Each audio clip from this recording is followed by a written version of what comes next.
राजा अंक का कहीं पता ना लगा तो मजबूरी ब्राह्मणों ने गद्दी पर बिठा दिया वेन को। और वेन ने आते ही ऐलान कर दिया, हे ऋषिवरों, जिस भगवान को तुमने देखा नहीं उसके लिए पागल हुए घूमते हो। हे सारे देवता का वास राजा के शरीर में, इसलिए यज्ञ करना है किसके नाम का करो? वेनाय स्वाहा। अरे पूजन करना है किसके नाम का करो? वेनाय नमः, मेरे नाम का करो। ब्राह्मणों ने कहा इसको सुधारना चाहिए।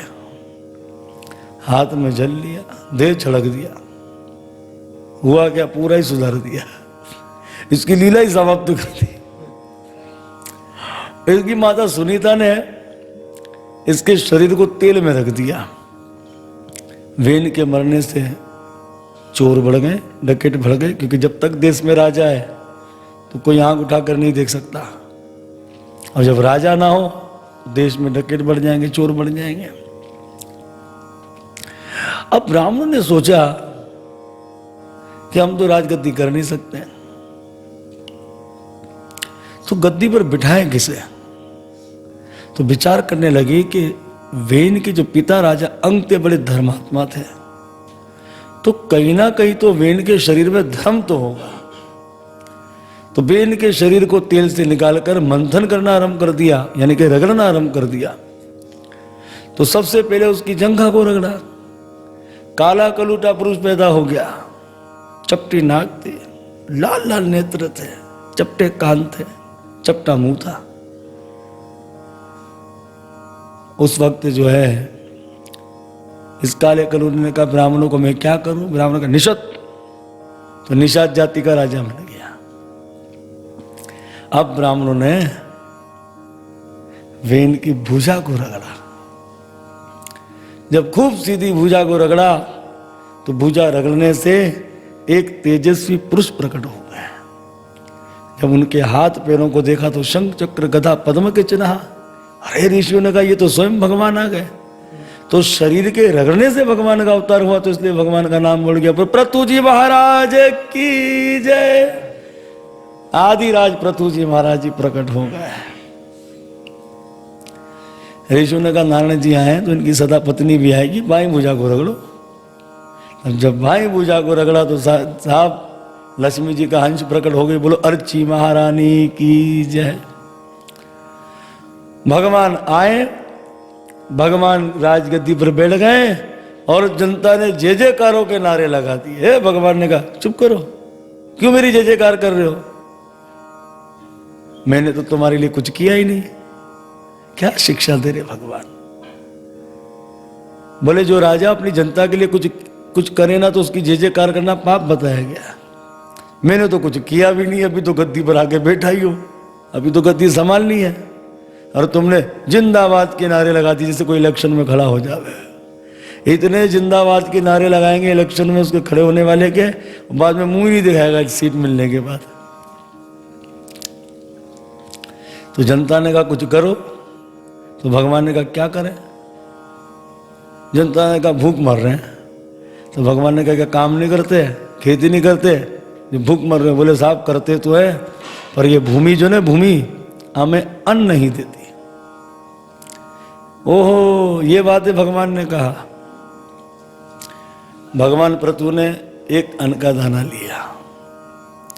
भगवान ने कहा वसुंधरे, मैं तुम्हें एक अन्न का दाना देता हूं, तुम अनेकों अन्न पैदा कर दो, और भूमि नहीं है। भगवान समझ गए किया कराया किसका है? भूमि का।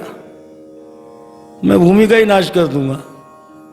उठाया, धनुष पर बाण चढ़ा दिया, भूमि देवी को मारने लगे। भूमि देवी घबरा गई, गाय का रूप धारण कर भूमि आगे आगे, और भगवान धनुष बाण लिए पीछे पीछे।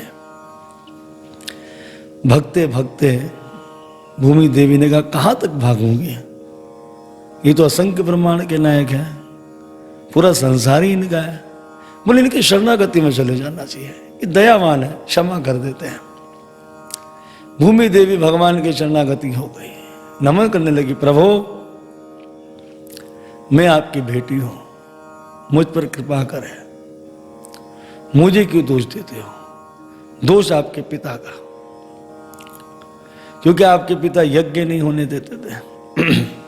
तो यज्ञ नहीं होगी तो बारिश कैसे होगी, और बारिश नहीं होगी तो अन्न आदि कैसे पैदा होगा। हे प्रभु, जब मुझ पर झंडा धर्म का लहराता है तो मैं अपने आप सब चीजें प्रकट कर देती हूँ, और जब अधर्म का झंडा लहराता है ना तो मैं अपनी कोख में सब कुछ छुपा देती हूँ। तो इस तरह से भूमि भगवान की बेटी बन गई और भूमि का एक नाम हो गया। बोलो पृथ्वी महारानी की जय। क्योंकि आदिराज पृथु महाराज की बेटी बनी है भूमि, इसलिए नाम पड़ गया पृथ्वी।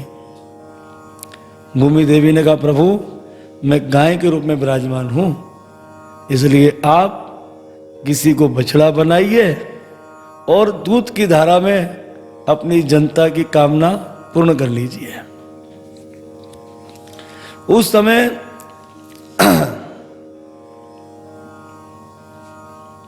हरे कृष्णा कृष्णा कृष्णा हरे हरे, हरे कृष्णा कृष्णा कृष्णा हरे हरे।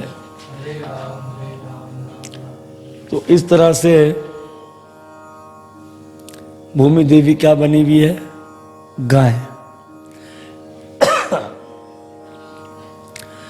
तो सबसे पहले पृथु जी महाराज जी ने स्वयंभू मनु को बछड़ा बनाया। तो जब स्वयंभू मनु बछड़ा बने तो हम अन्न आदि जो खाते हैं ना, तो दूध की धारा में स्वयंभू मनु ने भूमि से अन्न आदि वनस्पतियां प्राप्त कर ली। ऋषियों ने बृहस्पति जी को बछड़ा बना लिया और वेद आदि की क्या कर ली, गौ माता से प्राप्ति करवा ली। बताओ, गौ माता के पास सब कुछ है। हाँ, ये देखो, देवताओं ने इंद्र को बछड़ा बनाया और गौ माता से क्या प्राप्त कर लिया, अमृत। इसी तरह से दैत्यों ने प्रहलाद महाराज जी को बछड़ा बनाया तो क्या प्राप्त कर लिया, मदिरा। क्योंकि दैत्य क्या पीते, मदिरा। ये भी गौ माता से निकल गई। सिद्ध पुरुषों ने भगवान कपिल मुनि को बछड़ा बना लिया और जो अणिमा लघिमा आदि सिद्धियां हैं ना, वो भी गौ माता से क्या हो गई, भूमि देवी से प्राप्त हो गया। पिशाचों ने रुद्र को बछड़ा बनाया और गौ माता से रथ की प्राप्ति करवा ली। इसलिए पिशाच जो होते हैं वो क्या पीते हैं, खून पीते हैं। ये भी गौ माता से निकल गया। सर्पों ने तक्षत नाग को बछड़ा बनाया और गौ माता से विष प्राप्त कर लिया। मांसाहारी जानवरों ने बब्बर शेर को बछड़ा बनाया और मांस की प्राप्ति कर लिया। पक्षियों ने गरुड़ जी को बछड़ा बनाया तो पतंग आदि फल आहार क्या किया, उन्होंने प्राप्त कर लिया। और पर्वतों ने हिमालय पर्वत को बछड़ा बनाया और धातुओं की प्राप्ति कर ली। मतलब भूमि देवी के पास सब कुछ है। जब भूमि देवी गऊ का रूप धारण कर खड़ी थी तो उस वक्त हुआ ये कि पृथु जी को कह दिया भाई जो तुम्हें चाहिए ले लो। तो उन्होंने किसको बछड़ा बनाया, स्वयं मनु को। तो सबने देखा भाई भूमि देवी तो सब कुछ दे रही है, तो सबने अपने अपने लीडरों को बछड़ा बनाकर जो जो उन्हें फल की प्राप्ति थी उन्होंने कर ली। ऐसी गौ माता को हम बारंबार नमस्कार करते हैं। आगे चलकर पृथु जी महाराज जी अश्वमेध यज्ञ कर रहे थे। क्षमा करना, 100 यज्ञ का संकल्प ले लिया पृथु जी महाराज जी कि मैं भगवान को खुश करने के लिए 100 यज्ञ करूंगा। इंद्र को घबराहट हो गई। इंद्र ने सोचा अगर इसके 100 यज्ञ पूर्ण होंगे तो मेरा क्या होगा, मेरी गद्दी तो चली जाएगी। इंद्र ने क्या किया कि पृथु जी महाराज जी के यज्ञ का घोड़ा चुरा लिया। उस समय अत्रि ऋषि की दृष्टि पड़ गई। तो पृथु जी महाराज जी के बेटा थे जिनका नाम था विजेता शव। विजेता शव गए, इंद्र को हराया, घोड़ा लेकर आ गए। उस समय इंद्र ने इनको एक विद्या दी अंतर ध्यान होने की, गायब होने की। इसलिए तब से इनका नाम महाराज अंतर ध्यान पड़ गया। अब फिर यज्ञ आरंभ हुआ अब इंद्र पाखंडी साधु का रूप धारण कर आ रहा है, तो तुरंत संत मैत्री ऋषि ने विदुर जी से कह दिया कि देखो ये इंद्र ने पाखंड धर्म को फैलाया। किसने फैलाया? इंद्र ने। अगर इंद्र जो है पाखंडी साधु के रूप में नहीं आते तो पता कैसे लगता कि साधु भी पाखंडी होते हैं क्या? इसलिए जो ड्रामे देखते हैं ना, क्राइम पेट्रोल आदि, इससे शिक्षा भी मिलती है और दीक्षा भी मिलती है। दीक्षा क्या मिलेगी? बोले भाई ऐसा भी क्राइम किया जाता है क्या? सीख गए देखकर। और शिक्षा क्या मिलेगी? अरे होशियार हो जाना चाहिए, बाहर नहीं निकलना चाहिए, दरवाजे को बंद कर देना चाहिए, ऐसा कर देते इसका खाना नहीं चाहिए, तो शिक्षा भी मिल जाती है। तो किसने दीक्षा दे दी पाखंडी साधु की? इंद्र ने। तो इंद्र पाखंडी साधु बनकर आया ना, तो यहां से मैत्री ऋषि ने कहा कि पाखंड परंपरा को इंद्र ने आरंभ कर दिया। अब महाराज हुआ ये कि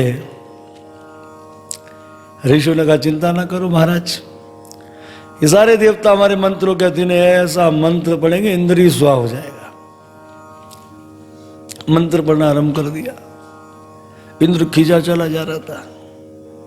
उस समय ब्रह्मा जी आ गए, हे ऋषि वरो, इंद्र है स्वा की जगह इंद्र को स्वा कर रहे हो क्यों? पृथु जी से पूछ लिया आप किस लिए यज्ञ कर रहे हैं? बोले हमें हमने तो यज्ञ भगवान को खुश करने के लिए किया। तो ब्रह्मा जी ने कहा तुम तो भगवान को खुश करना चाहते हो, पर इंद्र तो परेशान हो गया कि हमारी गद्दी ना चली जाए। हे राजन, हे आदिराज पृथु जी महाराज, मैं आपको आशीर्वाद देता हूं, अगर आप भगवान को खुश करना चाहते हो तो अपने 99 यज्ञ को पूर्ण कर लो, 100 यज्ञ मत करो, भगवान की कृपा इसी में हो जाएगी। तो पृथु जी महाराज जी ने अपने 99 यज्ञ को पूर्ण किया और भगवान उस यज्ञ में प्रकट हो गए। बोले भक्त वत्सल भगवान की जय। हरे कृष्णा कृष्णा कृष्णा हरे हरे।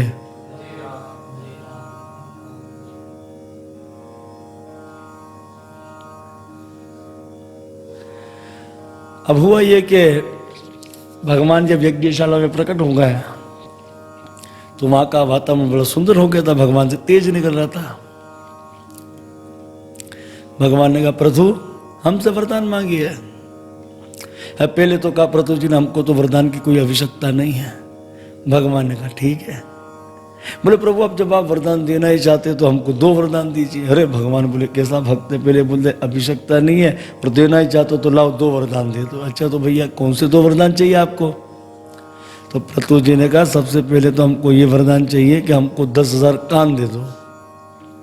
अब कुछ लोग कहते हैं कि आप पूरे जिस्म में कान ही कान थे पृथु जी महाराज जी के? नहीं, 2 कानों में 10,000 कान की शक्तियां। तो भगवान ने कहा इतने कानों की शक्ति लेकर क्या करोगे? बोले प्रभु इन 2 कानों से आपकी कथा श्रवण करता हूं, मन भरता नहीं है, तो आप 2 कानों में 10,000 कान की शक्ति दे दे कि दूर से दूर भी आपकी कथा हो रही हो, वे कथा भी हमें सुनाई दे। तो भगवान ने तदास्तु कर दिया। यानी कि ये 2 कान 20-25 फीट पर अच्छा काम करते हैं।